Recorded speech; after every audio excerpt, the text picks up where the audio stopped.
Good morning, all. I am Pastor Lydia, and my pronouns are she, her. And I'm so glad that you're able to join me for Inside the Text this morning, Wednesday, October 30th. Somehow we're almost at the complete end of the month and journeying into November. And today we're going to be exploring our text for this upcoming Sunday, which is All Saints Sunday, a day that we remember and honor all the saints who have gone before us, the cloud of witnesses that surrounds us every day, all day, and walks alongside us, and that we are, in fact, also a part of, whether we are here presently or not. We are all a part of that cloud of witnesses. We're all interconnected and brought together.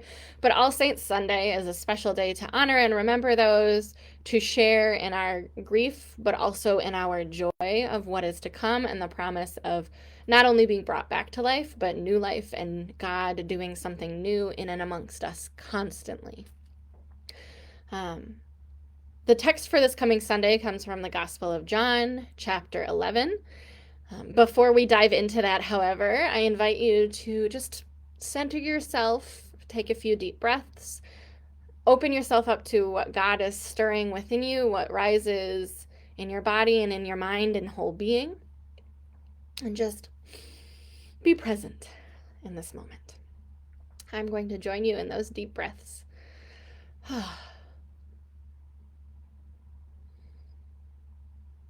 It is so good to take time and moments, even if it's just a few seconds, to recenter, to bring ourselves back to the present and the moment with all of the chaos and noise and stimulation that we are inundated with on a daily basis. It is nice to take moments, multiple moments throughout the day to recenter, refocus, reconnect with ourselves, with the divine, and with God's presence that is all around us.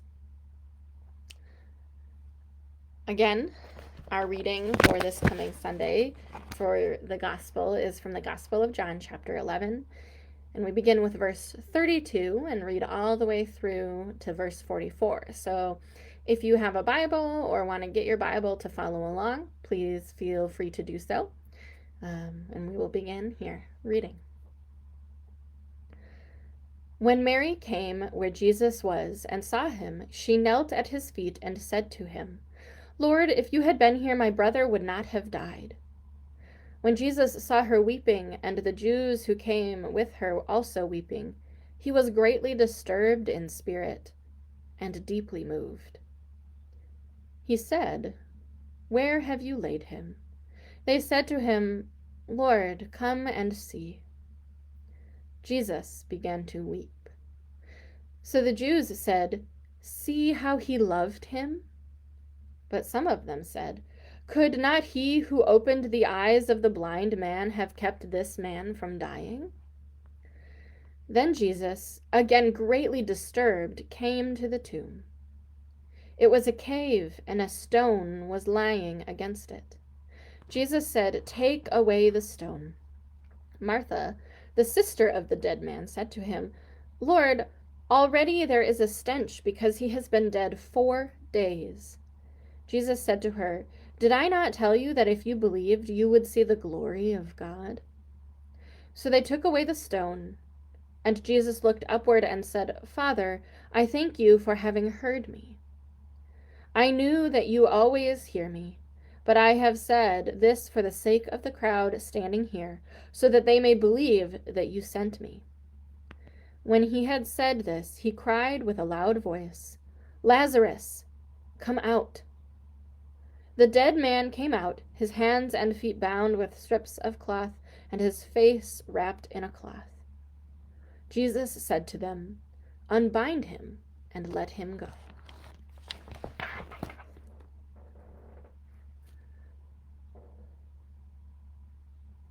I have never before, in all of the years of encountering this story, thought about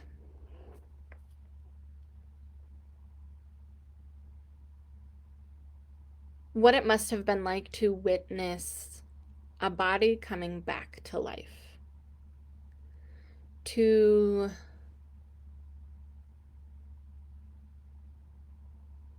having gone from watching a beloved sibling, especially if we're Martha or Mary, the sibling, the sister of Lazarus, watching your brother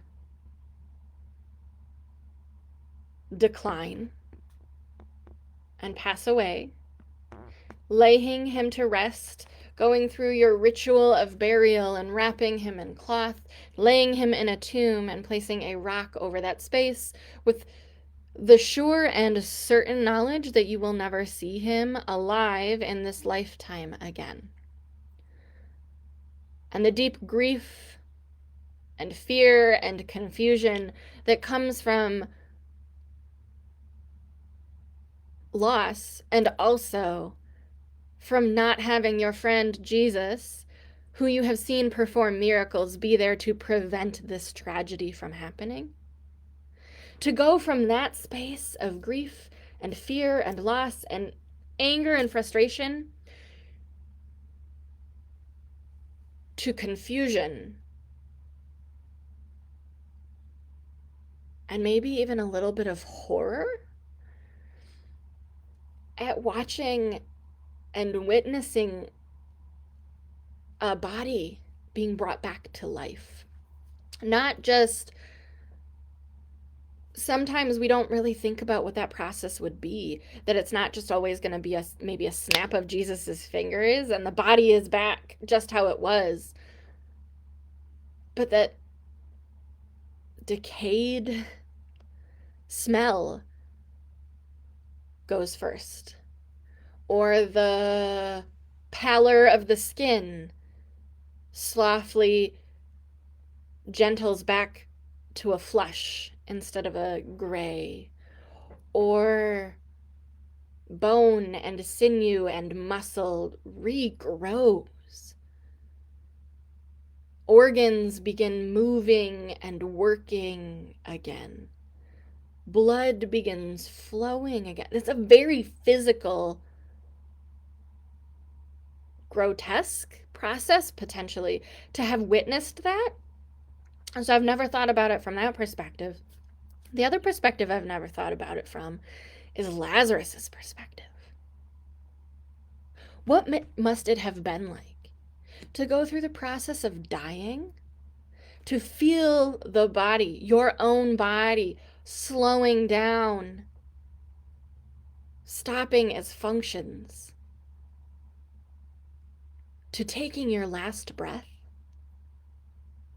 to then all of a sudden feeling your body reanimate, to having that blood flowing through your veins, to taking breath in your lungs, to having thoughts, to feeling your heart beat. What must it have been like to come back to life? Was he the same old Lazarus? Did he have the same scars or aches and pains and joints? Did he have a mole? Did he have freckles, curly hair? Was it chaotic? What was it the same exact body as it was before it got sick and died? Or was it like a brand new experience, upgraded, suppose, in a way? No flaws, no wrinkles, no scars, no weathering, no sunspots. Was it all brand new? What does it mean to be brought back to life? To be resurrected? This is a question that we have asked ourselves for hundreds, thousands of years. The understanding of resurrection. What does it mean? When we're resurrected, will our bodies be in whatever we considered the prime? Will they be in the happiest moment? Will they be literally what it was at our age that we passed? What will our bodies be in resurrection? Will it be new or not? Something that not only the Gospel of John maybe points to, but also Other readings for this coming Sunday from Isaiah and from Revelation point to is God doing a new thing, a new creation, that all things are being made new. But what does that mean, to be made new? To be brought back to life or to be made new? It sounds almost like two different things. So was Lazarus made new or was he brought back? Will we be made new? Or will we be brought back? Or here's a third option that I've been kind of pondering and thinking about in the week leading up to this and to this sermon, and knowing what All Saints Sunday is about. Is God doing a new thing?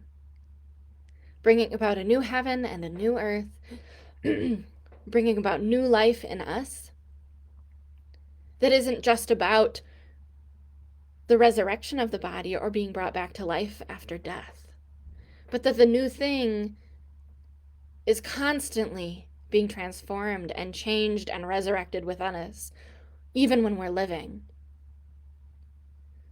Our cells are regenerating.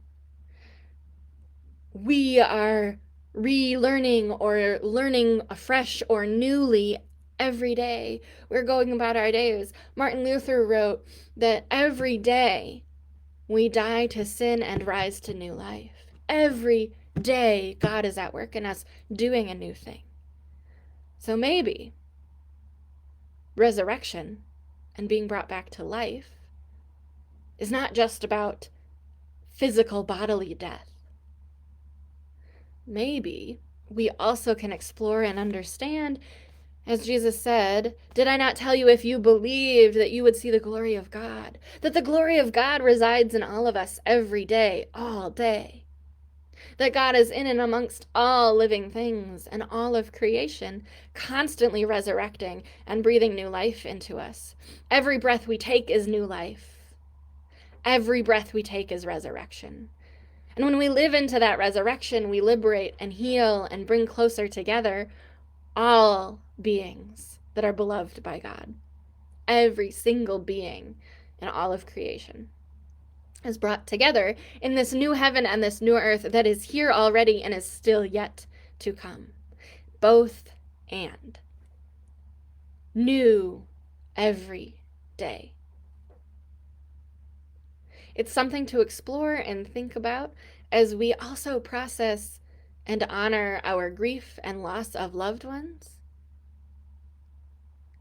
and hold intention that they are here with us, but not physically present, and that there is very little that separates us from that cloud of witnesses, and in fact that we are also a part of it, that resurrection continues day after day within us, just as it will also happen bodily one day in the future. Things to ponder. I hope and pray that you join us this coming Sunday for worship in person or online, that you find hope and healing in the midst of the noise and the chaos of our world, the sorrow and stress that we all can be carrying in this time. Find comfort in new life that you live every day, and that all beings are drawn into that new life, into the new heaven and new earth that God is making new day after day. Breathe in new life. Breathe in hope. Take that hope and share it with the world. I look forward to seeing you, to hearing your thoughts or your questions, and figuring out how we can continue to explore what it means to come back to life and what resurrection means.